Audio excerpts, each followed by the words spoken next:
Hello guys, Jan Represents here, and in today's video, we're going over the top 7 strongest non-Avatar Earthbenders in the Avatar universe. It will be based off their skill, their raw power, and their overall earthbending ability.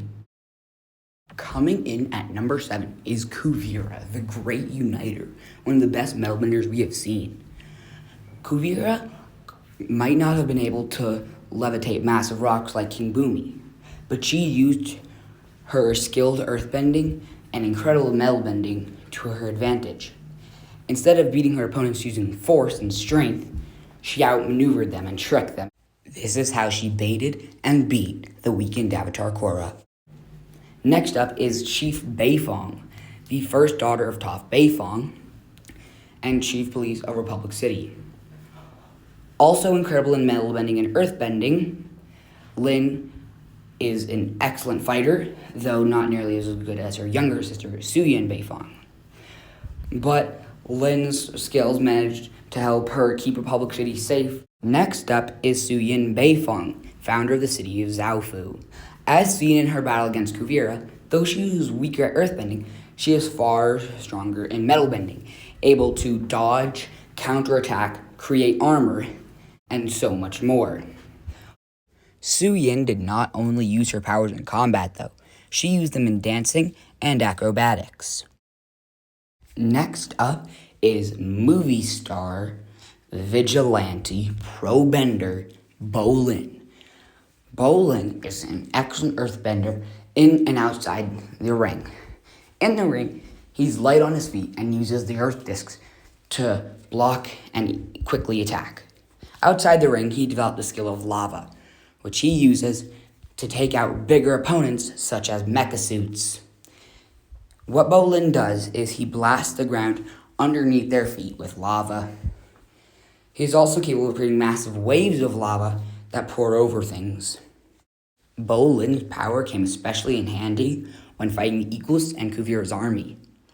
Next up is Gazan, who in my opinion is the most powerful of the Red Lotus. Gazan is a lava bender who is imprisoned in a wooden boat in a wooden cage so he couldn't earthbend. We first see him lava bend when Zahir throws a few rocks into his cage and he creates a spinning blade of death.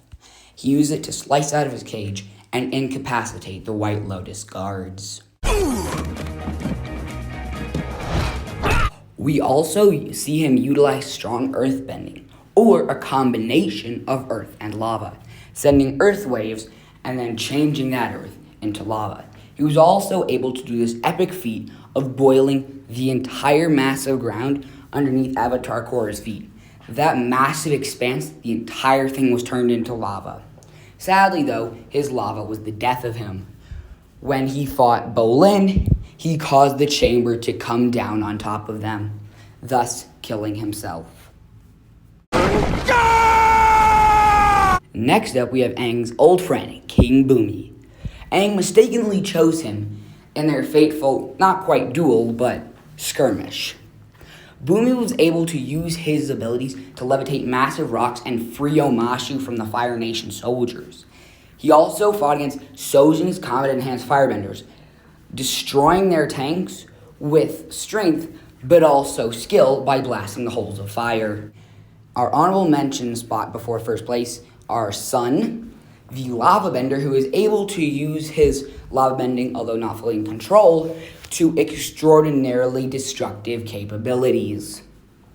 The Boulder, another earthbending fighter who was arrogant, though extraordinarily powerful, was able to vanquish most of the opponents without too much strain, although instead of skill, he relies on brute strength. Then the Dai Li, the secretive yet deadly head of Ba Sing Se. And while they can use massive rocks, they mostly rely on skill and precision, unlike the Boulder. They have a signature move, the Rock Glove. The Dai Li use this move to ensnare and capture opponents. And in first place, the one and only Toph Beifong. The scene you're seeing now is one of Toph's most incredible moments. Although not talked about often, it's incredible how she was managed to lift up and sustain up such a massive structure, such as the underground library. And besides from just lifting things, Toph was able to use her capabilities for defense as well, being able to defend quite a lot of the Dialee's attacks. The Dialee blast Toph from 4 directions, and she stops each blast and member. She also fought off hordes of opponents, chucking massive rocks at the Earth Kingdom Palace. And here she outsmarts her opponents, turning all those stairs, which is quite a lot, into a slide to have their opponents slide down, and for her and Aang to propel the gang upwards and into the Earth Kingdom's palace.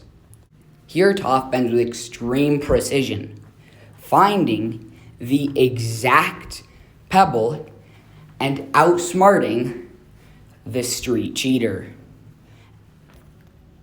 Toph taught Aang, but she lived for such a long age that she taught not only Aang, but Avatar Korra as well.